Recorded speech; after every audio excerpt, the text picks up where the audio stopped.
Assalamualaikum warahmatullahi wabarakatuh. Selamat sore, salam sejahtera bagi kita semuanya. Bapak, Ibu, dan saudara-saudara sebangsa dan setanah air, komitmen pemerintah terhadap pemberantasan korupsi tidak pernah surut. Upaya pencegahan juga terus dilakukan dengan membangun sistem pemerintahan dan pelayanan publik yang transparan dan akuntabel. Pemerintah terus mengembangkan sistem pemerintahan berbasis elektronik. Kemudian perizinan online single submission dan pengadaan barang dan jasa melalui e-katalog. Dalam hal penindakan, pemerintah antara lain telah dan akan terus melakukan pengejaran dan penyitaan terhadap aset-aset obligor BLBI yang tidak kooperatif.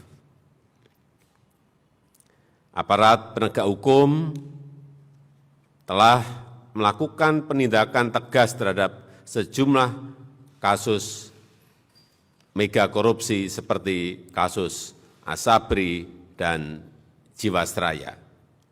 Hal serupa juga akan dilakukan untuk kasus-kasus yang lainnya. Untuk itu, saya ingatkan kembali kepada aparat penegak hukum untuk memproses tindakan pidana tanpa pandang bulu dan tanpa tebang pilih. Pemerintah tidak akan campur tangan terhadap penegakan hukum, dan aparat penegak hukum harus profesional dan sesuai dengan hukum yang berlaku. Pemerintah mengikuti secara cermat beberapa survei sebagai bahan masukan untuk perbaikan, antara lain Indeks Demokrasi Indonesia, Indeks Persepsi Korupsi, Indeks Negara Hukum, Global Competitiveness Index, dan lain-lainnya. Dan Indeks Persepsi Korupsi yang diterbitkan beberapa hari yang lalu menjadi masukan bagi pemerintah dan juga bagi aparat penegak hukum untuk memperbaiki diri.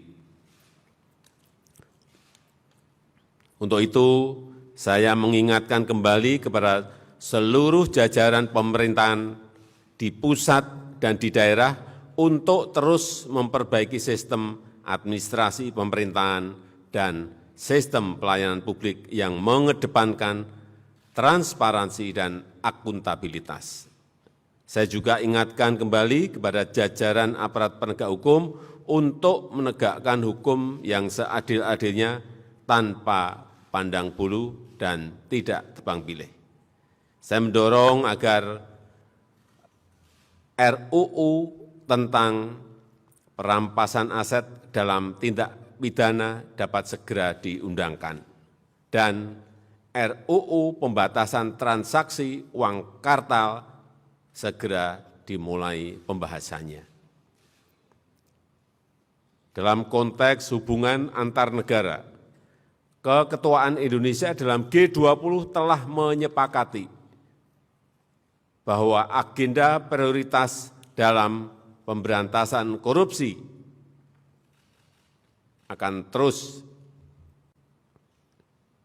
dilakukan. Dan sebagai ketua ASEAN, Indonesia akan menguatkan komitmen pemberantasan korupsi dan penegakan hukum di kawasan. Saya tegaskan kembali, saya tidak akan pernah memberikan toleransi sedikitpun kepada pelaku tindak pidana korupsi. Saya rasa itu yang ingin saya sampaikan. Terima kasih. Wassalamualaikum warahmatullahi wabarakatuh.